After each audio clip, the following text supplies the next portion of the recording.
Let me put a tweet up on the screen that you had earlier today because it won't put words in your mouth. You're the one who wrote these words, but it'll allow you to respond and maybe expand on what you were saying earlier. Biden taking the fight to Trump, that's the only way he wins because Biden has something to prove. Trump doesn't. Everyone knows what Trump is, what an a-hole he is. So when it comes to Trump, the American people have to decide if they want that a-hole back in the White House. So we're hoping, Joe, that you'll be a little less shy on television, maybe tell us what you really think as opposed to social media.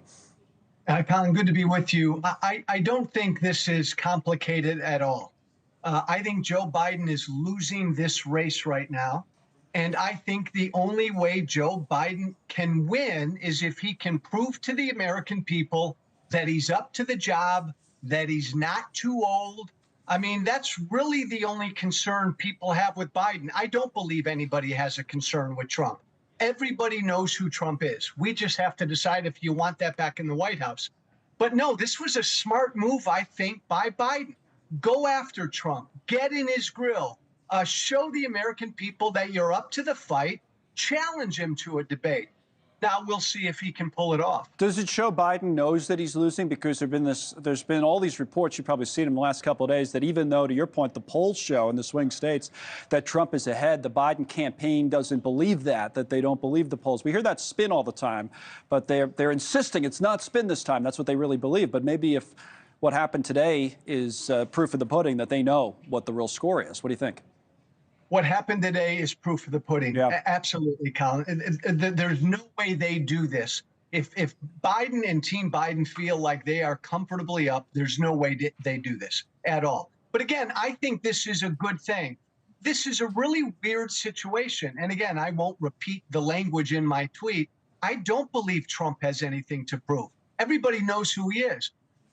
All Americans have one concern for Biden. Mm-hmm. Is he up to this? And if he didn't debate Trump, if he ran from Trump, if he tried to avoid Trump, he would lose. There's no way he wins this race like that.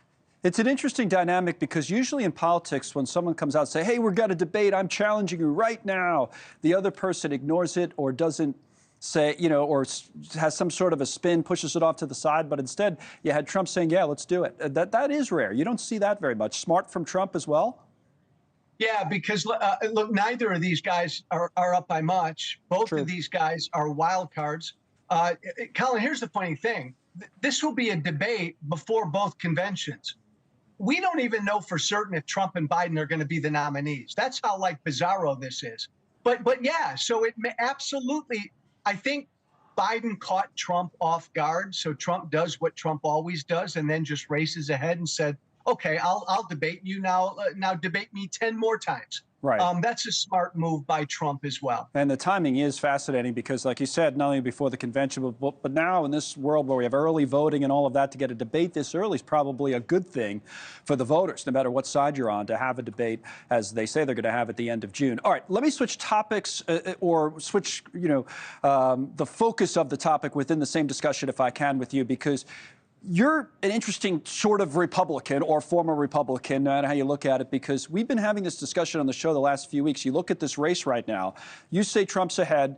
A lot for the president, if he wants to catch up, could be dependent on the so-called never Trump vote. People who have voted for Trump in the past or been Republicans and they don't like him for whatever reason. So it's been fascinating to me to see how some of these people are weighing in. For example, I had Chris Sununu on a few weeks ago, the Republican governor of New Hampshire. He doesn't like Trump. He's criticized him on January 6th and all these other things, but he's still supporting him. I want to play a clip of that because it's instructive in terms of how someone like you thinks. This is what he said. Well, I'm a Republican governor. Sticking with the Republican ticket shouldn't shock anybody. No, I know. But you know what I'm saying. The January 6th, losing the election, and then try to overturn it. You criticized all of that. But still, you talked yourself into endorsing him. That's the point. So if other people are doing that, so what's that self-talk like? What's that conversation like? So this is very simple. There are folks out there that think January 6th and election denial are just qualifiers.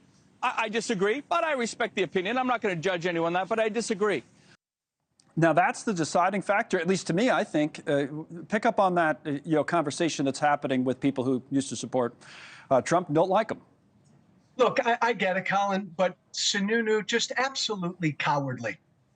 Bill Barr, Mike Pence, all of these Republicans, Chris Christie, by the way, who say, and Sununu said, Trump is unfit. Right. Okay. How can you then vote for someone who's unfit? I get it. To me, the only logical move, and as a never Trumper, I believe Trump is unfit. So then I'm going to vote for the only guy who can keep the unfit guy out of the White House, and that's Biden. You know, thanks so much for watching. Just go to joinnn.com to find News Nation on your television provider. And don't forget to click the red subscribe button below to get more of News Nation's fact-driven, unbiased coverage.